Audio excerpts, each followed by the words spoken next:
Beynimiz bəzən reallıqla ehtimalı bir-birinə qarışdırır. Reallığı ehtimal kimi görmək və yaxud da ehtimalı real kimi görmək çox dəhşətli bir şeydir. Biz bunu panik atak zamanı aydın görürük. Panik atak səbəbsiz yaranmır, sadəcə səbəblər aydın görünmürlər. O zehində yavaş-yavaş formalaşan bir prosesin nəticəsidir. Panik atakın əsas tetikləyicisi birdən nəsə olar düşüncə modelidir. Birdən ürəyim sıxılar, birdən yıxılaram. Yəni insan hələ baş verməmiş hadisələri indidən yaşayır. Bu zaman ehtimal reallığa çevrilir. Sonra bədən qorxu və təhlükə siqnalları verməyə başlayır. Ürək sürətlənir, nəfəs dəyişir, bəzilərində titrəmə yaranır. Sən bu vəziyyətin normal olmadığını düşünürsən və katastrofik interpretasiya başlayır. Sonra sən özünü izləməyə başlayırsan. Görəsən indi necə hiss edirəm? Bu yenə olacaq. Beləliklə diqqət bədənə yönəlir.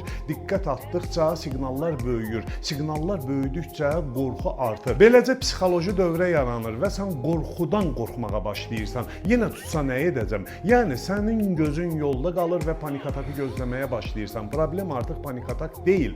Problem onun yenidən baş vermə ehtimalıdır. Bu andan etibarən başqa bir gizli səbəb ortaya çıxır. Nəzarət ehtiyacı. İnsan təbiəti hər şeyin sabit olmasını istəyir. Çünki sabitlik insanın güvəndə hiss etməsini təmin edir. Amma həyat tamamilə nəzarət edə biləcəyin bir sistem deyil. Həyatda hesablaya bilmədiyin, nəticəsini görə bilmədiyin çox şey var. Burada ortaya ziddiyyət çıxır. Nəticədə sən fərqində olmadan daim hazır vəziyyətdə yaşayırsan. Dərinə geçsək bu prosesin altında çox vaxt qorxmamalıyam, güclü olmalıyam kimi inanclar yatır. Bunlar nəzarət ehtiyacının yaratdığı inanclardırlar. Ancaq səni gücləndirmirlər. Əksinə gərginliyi artırırlar. Çünki sən öz təbii reaksiyana qarşı mübarizə aparsan və ən sonda bütün bu sistem bir nöqtədə toqquşur. Qeyri-müəyyən. İnsan bilinməyənə dözmək istəməsə də həyat bilinməyənlərlə doludur. Yəni sən gələcəyi təmin etmək istəyirsən, həyat isə təminat vermir. Bu daxili konflikt və panik atak olaraq ortaya çıxır.